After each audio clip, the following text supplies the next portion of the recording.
You were saying, I don't feel good. And I was like, you're fine. And moral of my childhood. Moral is that you're fine. That was my line for everybody, though, not for nothing. And then, you proceeded to like upchuck all over. And it was, I want to say over Jonathan's blanket, perhaps. And we had to pull over and we got out and we had to change you in the suitcase and the whole thing. We were in like a rest area. And literally we go to pull away. And we forgot that the suitcase was still out, and he backed up over the suitcase. Did he crush it? Did he crush everything in it? Yes, the suitcase got crushed. I mean, it was fine. Everything luckily was mostly closed, so it all bounced right back. But the suitcase was destroyed. Hi, Hello. Julie. Are we in the world of tech problems lately? We can't seem to get it right. I don't know what my freaking problem is. Every time we start the podcast lately, I have been messing up. And no, it's okay. On the technical side, I apologize.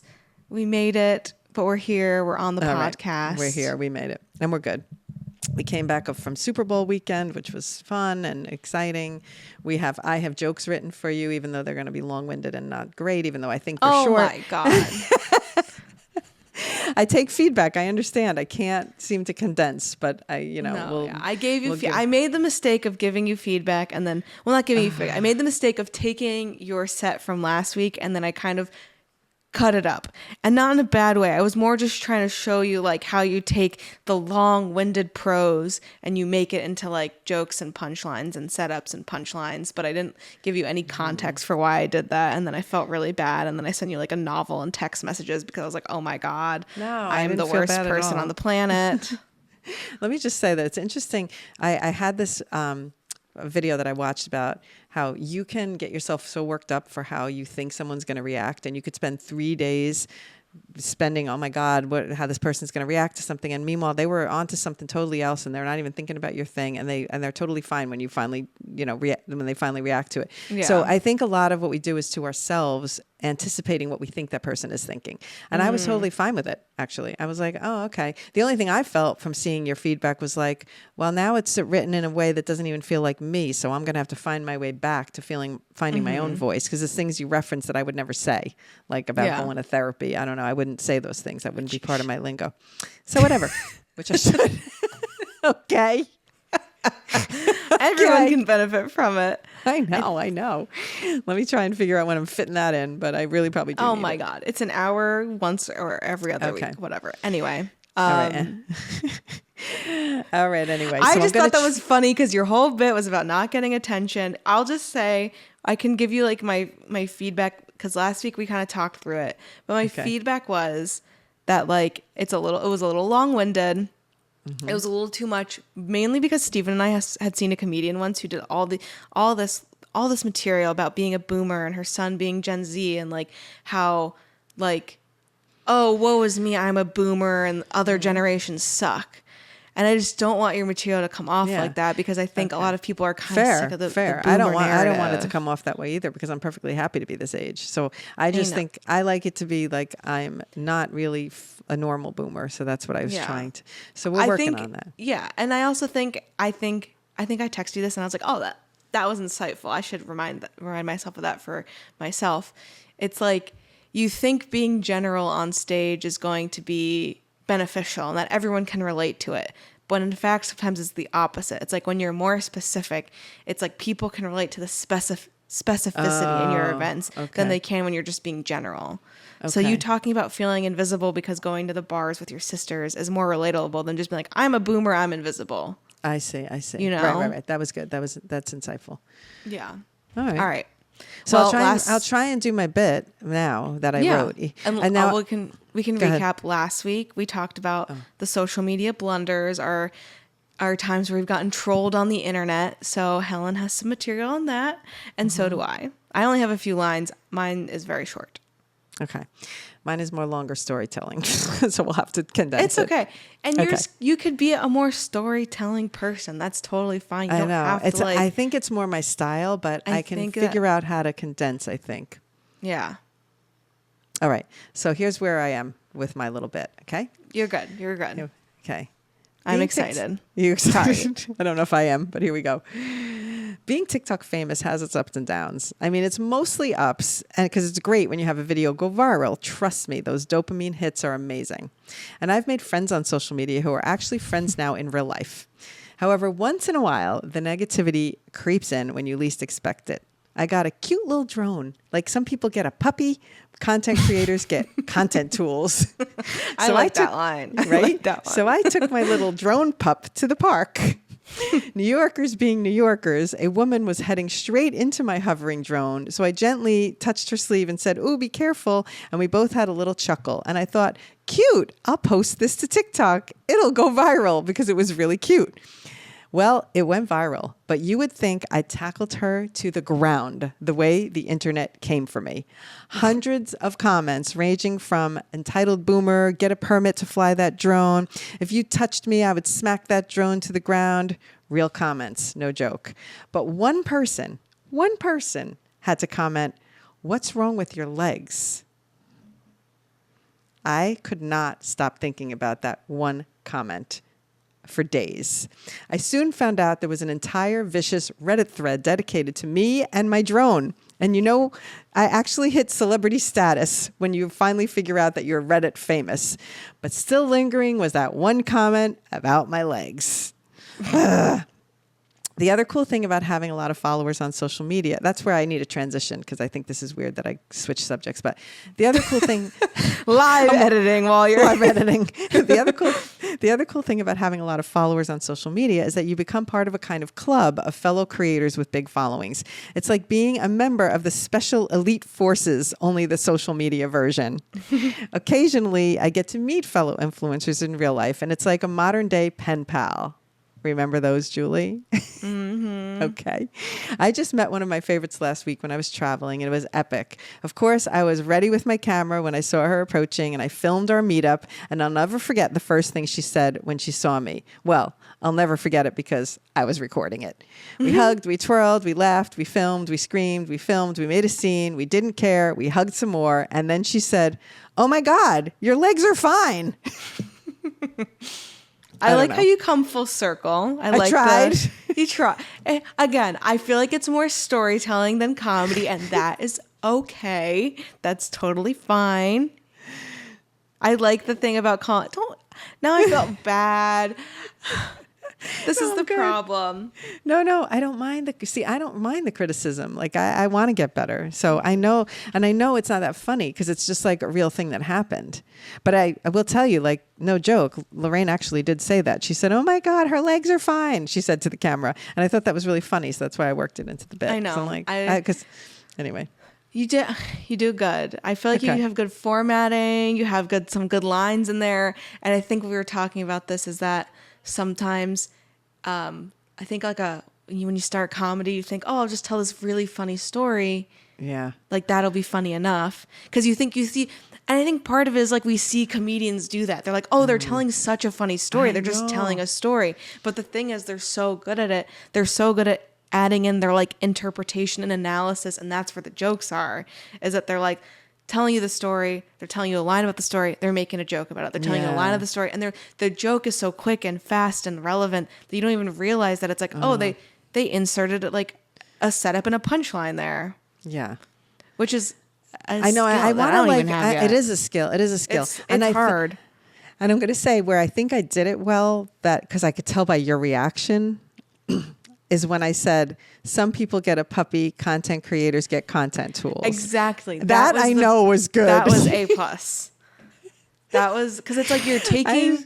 Because here's what you're doing. You're taking the fact that you bought a drone as a content creator and you're analyzing it. You're thinking about it in a way of like, how can I relate this to other people? Like how I feel towards my content tools. That was perfect. A+.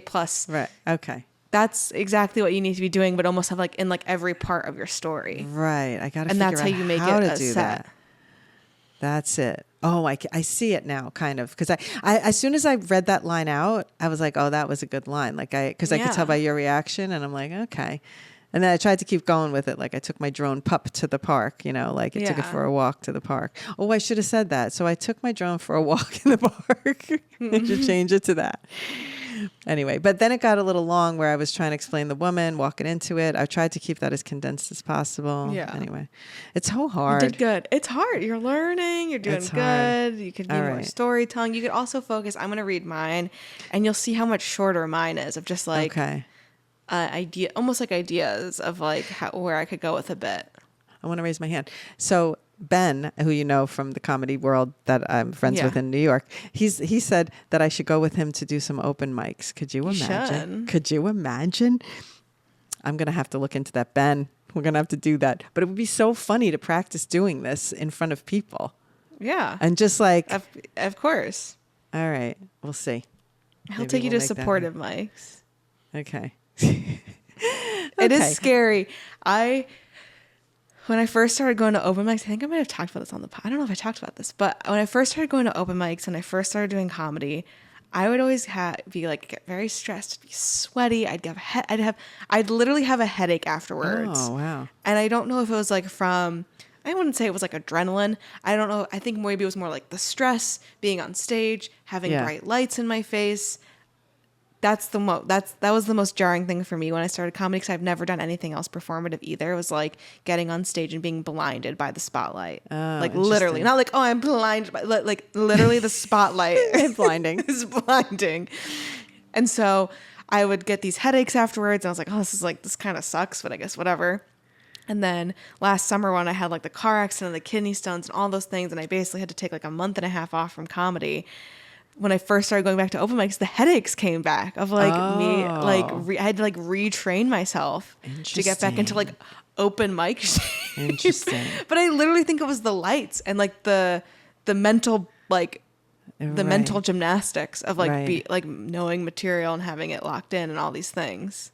So just be prepared for lighting. I will be prepared. But let me just say to this point, which I think is interesting, how, and Nicola made this point, hi Nicola, about how things are blending. Like the fact that I was able to go to Tampa and get on stage in front of a couple of hundred people and tap into, I used some of the quote jokes, like I'm calling them quote jokes because they weren't really, I worked things into the set about being a Gen X TikToker in a boomer body. I worked that into the set. So that wasn't a set. I worked that into my presentation. And I also like had moments where I just decided to be funny. So I feel I'm having such a deja. Decided to be funny. Decided to be funny, but let me give you an example. This is so funny. So I was holding my phone trying to explain to them camera angles, good camera angles and bad camera angles. And I allowed myself to go, good camera angle, ew. Like I did things like that and the people were laughing. So funny. All right, it wasn't funny, but you get my point. Like I was but in that context, it's funny. It's all about the audience and the context of in which someone is perceiving the comedy. Exactly. And then I was like, there's a reason influencers do this. We look thinner. Like I did things like that. That's where funny. I was being dramatic, and I was like, she actually said to me after, like, when you did the camera angle thing, that was so great because it was so relatable. And she said that they went out to dinner after and they were all doing their angles because of me. Like they were taking photos. So anyway, yeah. So I tried to be a little bit like bring some humor in and talk about like the different things. I wish I could think of half the things that I was funny about because I felt relaxed. So I feel that I could do it. I don't think I'm going to be as stressed as I think I'm going to be, if that even makes sense. Because I do think like once I get up there, I'm going to feel I'm making a presentation. All right, let me do my jokes now. Go for it. Mine are actually short. Helen's like, my bit's short today. And I was like, okay, my bit is actually short. Okay. I work in social media, which a few years ago felt like I was in the fun sorority of careers. I don't know if that's like a punchline, but now doing my job feels like I'm contributing to the wealth and world domination of the lizard kings. Okay. Which, because I want to go back to when we could escape life by scrolling social media. Now I have to escape life. Now I have to escape social media by having a life. And I don't know which one I prefer. That's funny. In 2022, I got canceled on TikTok for the way I bake cookies. I shared a tip on how to make them perfectly round, and boy, oh boy, people acted like I cursed out Betty White and stomped on her grave. That's good. You can tell the times are different because back in 2022, I got the hate for baking my cookies. Okay. You tell times are different. That was back in 2022 when people had time to shit on women for having hobbies. Now you get trolled on just by walking by a Target. Good. That's it. But I'm bumped. I just feel like I've been wanting to do a bit about working in social media, and I did do that line, like the Lizard King lines at a open mic, and it actually did really well because I think everyone, it's a lot of men and a lot of men who understand that social media kind of sucks right now. Right. So we got to work on it, but I feel like this was a good start because I've been wanting to write a bit about the cookie shaping debacle for a long time and how ridiculous that is. And I was looking at, I actually had written a bit about it like over a year ago, and I kind of forgot about it. And it was a version of the story where I was just telling exactly what was happening, and there wasn't really many jokes. I was more reading. I literally had screenshots of the comments, and I'm like, it's like people, but people are funny. In the comments. Not this time. I will say that I think I've said that line in one of the Socialized podcasts about how escaping social, like it used to be scrolling social media was the escape. Because we were talking about it last week. That's exactly where this line came from because we talked about it on the podcast. Yeah, because I was like, remember it used to be fun and now it's like you got to get away from it. It's like doom scrolling. But it used to be that was the fun thing to do. So, yeah. I know. Anyway. Well, good jokes this week. We're making progress. Good. Okay. Slow and steady game. I'm learning, and I want to see like what should we be focused on like for the jokes for next week, because it is good for me to have this assignment because I percolate during. Well, now we got to talk about the story that I was. Yeah. So what are we going to? Okay. I was going to say we should talk about our funny family vacation moments or like funny family vacation memories. Do you have some, or do you need like a minute to think for? No, I have a couple of memories that I have from vacations that are cute and funny. I mean, I have one that came immediately to mind. Okay, so say it. Should I share? It was when we never understood how car sick you really get. Me? Yes. Oh, I know this story. Because is this the Johnny story? The one story Jonathan loves to tell? No, yes. Tell it. And the thing is, the thing that's funny about the story is there's two parts to it, really. So you were saying, I don't feel good. Well, you got to start from the beginning. Where so are we going? We're driving to Vermont for hours. It's like an 8-hour drive to Smuggler's Notch from Which New I Jersey. can't believe that we used to do 8-hour road Me trips. either. I mean, who really, are you guys? It's impressive. Now you're like, if it's over 2 hours, I'm flying. Like that's your mentality now. Crazy. I have since flown to Stowe because one of my relatives lives there and got married. Yeah, for real. So we were driving to Smuggler's Notch. We had the car packed up, a million suitcases. You're in the car seat. You're still in a car seat. This is how like small you were. You were like a 3-year-old learning how to ski. And we did these road trips. I don't know how we ever did it. We passed through Hoosaki. Remember? Hoosick, New York or whatever. And Jonathan, like the big thing, Coxsackie, whatever, all the funny things. And so you were saying, I don't feel good. And I was like, you're fine. And moral of my childhood. You're fine. That was my line for everybody, though, not for nothing. And then, you proceeded to like upchuck all over. And it was, I want to say over Jonathan's blanket, perhaps. And we had to pull over and we got out and we had to change you in the suitcase and the whole thing. We were in like a rest area. And literally we go to pull away. And we forgot that the suitcase was still out, and he backed up over the suitcase. Are you aware of that? Because I don't even know if you know that part of the story. Did he crush it? Did he crush everything in it? Yes, the suitcase got crushed. I mean, it was fine. Everything luckily was mostly closed, so it all bounced right back. But the suitcase was destroyed. I mean, anyway. So that's like a crazy moment that happened. I'm trying to think of like funny stories. I don't know. I'd have to make that story. Doesn't have to be funny. Can I make that story? We're riffing on memories to like jog what would be like. That's a funny story that I could write a bit about. You should write a bit about that because that's not the only time that's happened. Let's just be clear that me saying I'm sick, I'm going to throw up in this car. Not once. I can remember. I have another vivid memory of it happening, and I think Jonathan has a different memory of it happening. So it's happened at least 3 to 5 times in my childhood where I was like, I'm sick. And now we know because you are car sick. You get car sick. So one time I threw up in a bag of gummy bears. Like that's what I literally have such vivid memories. I remember that one specifically when I threw up in a bag of gummy bears in the car. I remember because then we had to change my sweater or whatever, and we were driving to one of Tommy's CYO basketball games. And I'm in the CYO, we're going to one of his basketball games, we're in the bathroom, we're doing the thing where it's changing me out, and I'm like not feeling well, obviously. Then I remember, however many years later, I played a CYO basketball game in that exact gym. And I was like, this bathroom and gym look familiar. I was like, yeah, because I had like a traumatic ride to this gym when I was like 6. God. That's full circle. That's a full circle moment. Full circle moment. Funny. That's funny. A good one. That's yeah, a good those one. Are good. That's a good one. That's you know, and proof is in the pudding because you do get car sick. So I do get car sick. Why did no one believe me? I don't know. It's not that we didn't believe you. It's just like we had to get there. We had to get where we were going. You're fine. Yeah, but you like a 5-minute stops that I could like throw up in peace and not in the car. Honestly, would have saved you some trouble. It's so crazy. I had another situation where, well, this is when the boys were little. You were not even a mere thought in the mind. And it was Tommy and Jonathan. I had to get out of the car and I want to say rock, shake, whatever, feed. I was by myself. I was driving to the beach, whatever, they were crying, whatever. I get one of them, I don't know. I had him over my shoulder. I must have had Jonathan over my shoulder and I went in the back and I opened the trunk. I was pulled over on the highway and I had to get something out of the trunk and I leaned my leg on the tailpipe of the car and I had a round tailpipe scar on my leg, like a burn, like a brand on my calf. Now I went to work after this and my boss at the time in advertising noticed. He's like, what'd you get on your leg there? I said, I leaned on the tailpipe of the car or whatever. And he goes, oh, you look like you're a member of a gang, tailpipe women from New Jersey. Like, oh my God. I was part of a gang, like a cult. That's so funny. I know. Never forget it. I was going to say, this is not relevant to like vacations, but the other day in front of our apartment, there was a like suburban car, like one of those like one of the cars we had growing up, one of those like Denali XL, like the massive one that we had when like middle, like the silver, I forget, we called it the Denali. Yeah. You remember the car?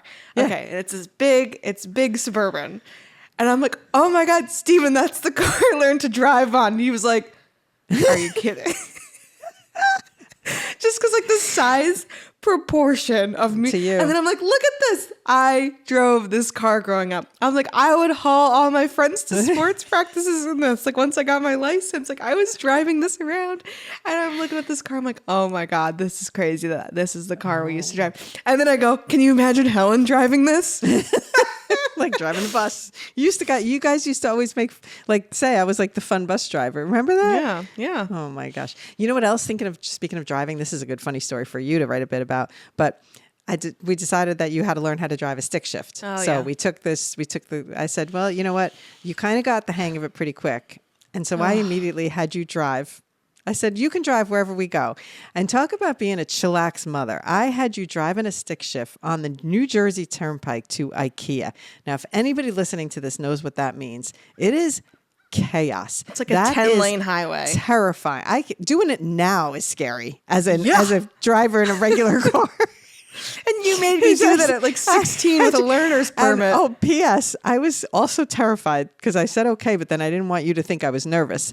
So I had to keep my composure and be like, you're good.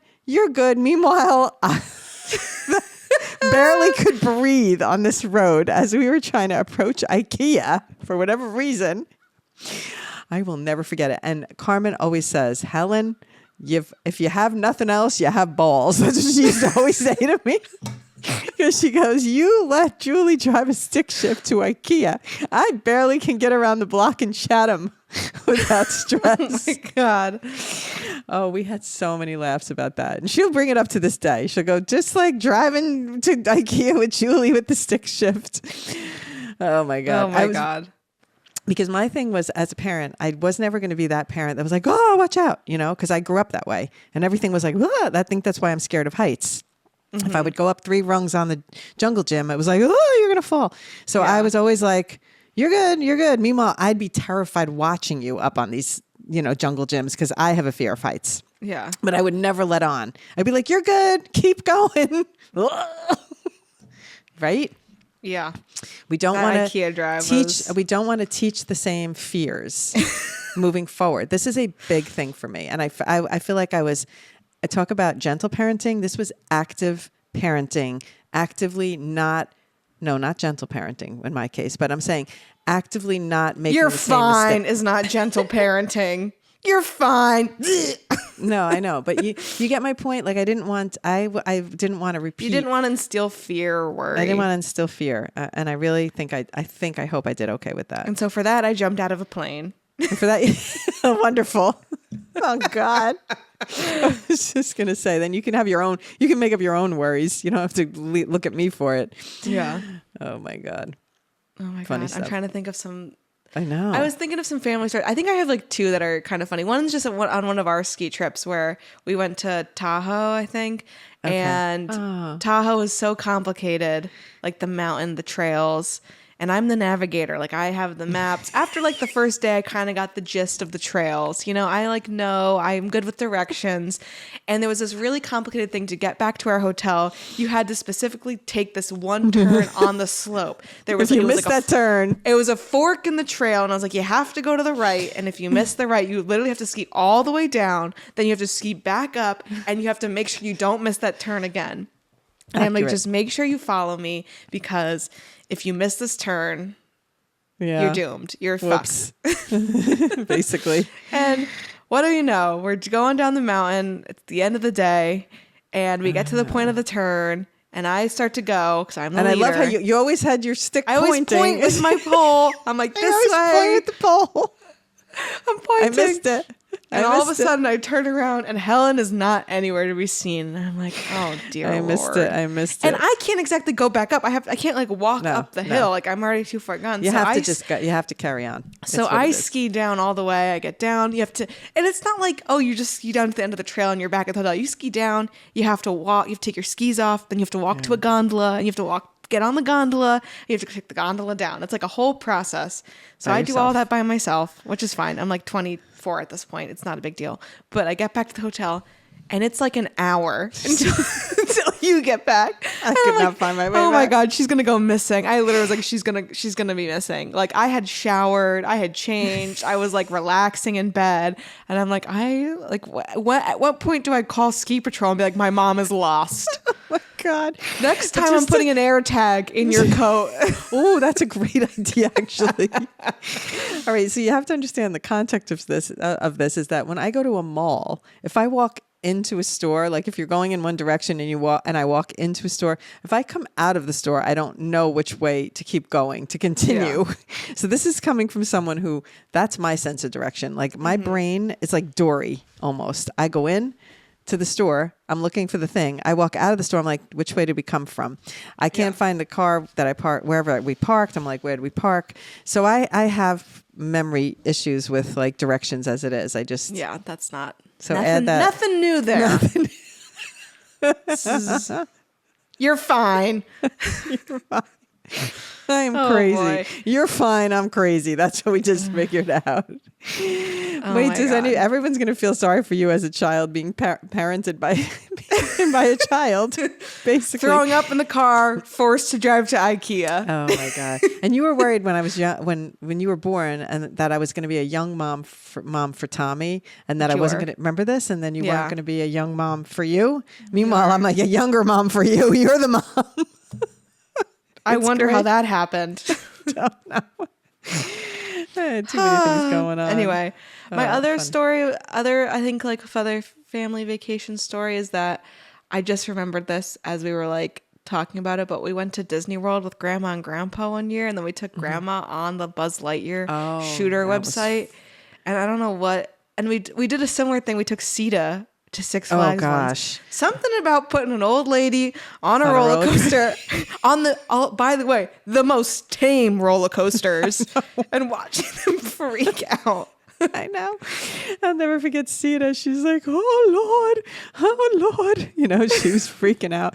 But I have the similar story with bringing my dad. So Grandpa was on Space Mountain, and we have a similar story where that Space Mountain used to be where you were wrapped inside each other's Yeah. legs. So you sat in. So I was in between his legs and like in a sense between his lap.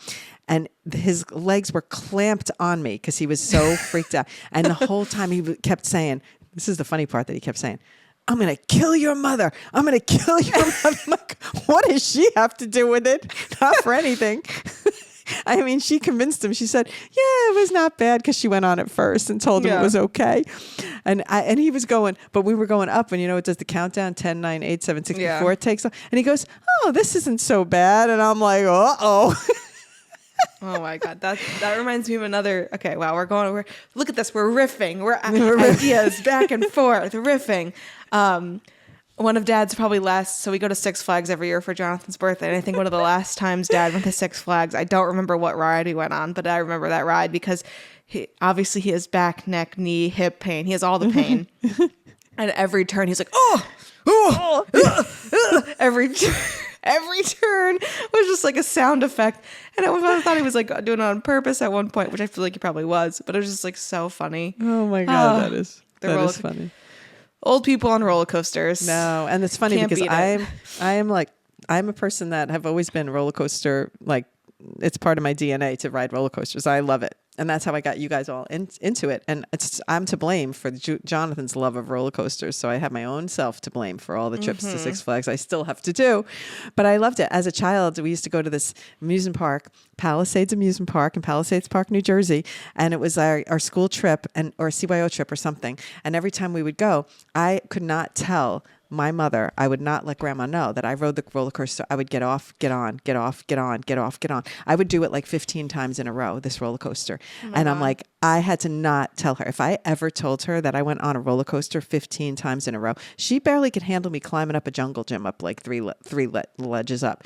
Can you imagine? So I had to like not tell her about this like obsession I had with roller coasters.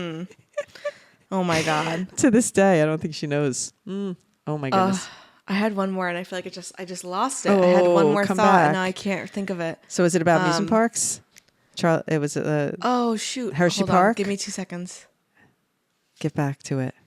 Get back to it. It was another amusement park thing.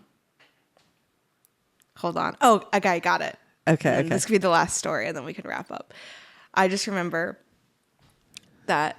Okay, the last 2 times I went to Six Flags, like not the last 2 times, like my literal last 2 times that I did the Six Flags pilgrimage for Jonathan's birthday. Okay. Was like one year it was like I just got back from study abroad, so I was like on Australia time, and I was trying to do all these roller coasters, and I was like my body was. I remember laying on the ground at Six Flags, being like I am unwell.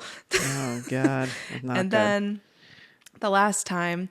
I think Steven also came to Six Flags and he went on some roller coasters and he didn't go on a lot of roller coasters growing up. But I remember that night he was lying in bed and he was like, why does it feel like I'm on a roller coaster right now? And he had like the roller coaster sensation for the first time. And I was like, that's totally normal. That's so funny. And that's like being on a boat when we're on a boat for a bunch of days and you come off and you're still kind of rocky. So I want to I could also wrap up with this story, but we've talked about this before on a podcast when everything was going down with cancer. And then Jonathan, we had to tell him about, okay. Yeah. Oh, you have that in your bit already. And he has his whole bit because we were trying to tell him like, this is going to happen and people are going to ask you if I'm okay. And, I'm going to do chemo. I'm going to be fine. I just want you to know. And then at the end, do you have any questions?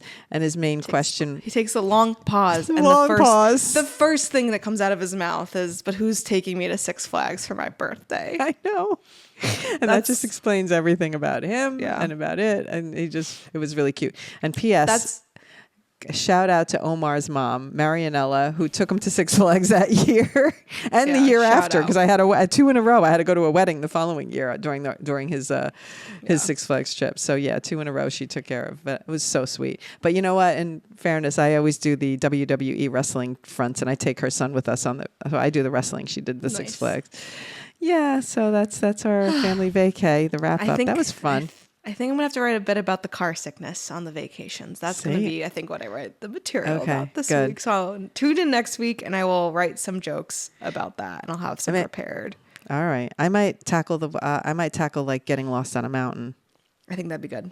I don't know how. It's basically limit the story. To 5 lines. Let's see if you can do a 5-line bit. That's a good idea. If you could give me like a parameter to stay within. 5 sentences. Oh shoot. Okay, 5 sentences. All That's right. it. I'm bringing 5 sentences. See you next week. Yours truly, Helen and Julie. Oh my gosh, this is so much fun. Well, at least I feel like I'm learning something. I feel like this is a productive exercise. Productive chat. It's a productive exercise because I'm learning what it entails. And I know that you think that you insulted me, but you didn't insult me at all with the comments. I just was like, it was the moment where I was just reading it and going, this doesn't even sound like me. I'm not sure where to go from here. But now I'm getting it. Okay. Well, if you like the podcast, make sure to leave us a review. Follow us on all the socials. Yours truly the podcast on Instagram, at The Mothership, and at Juli Polise. And we will see you next week.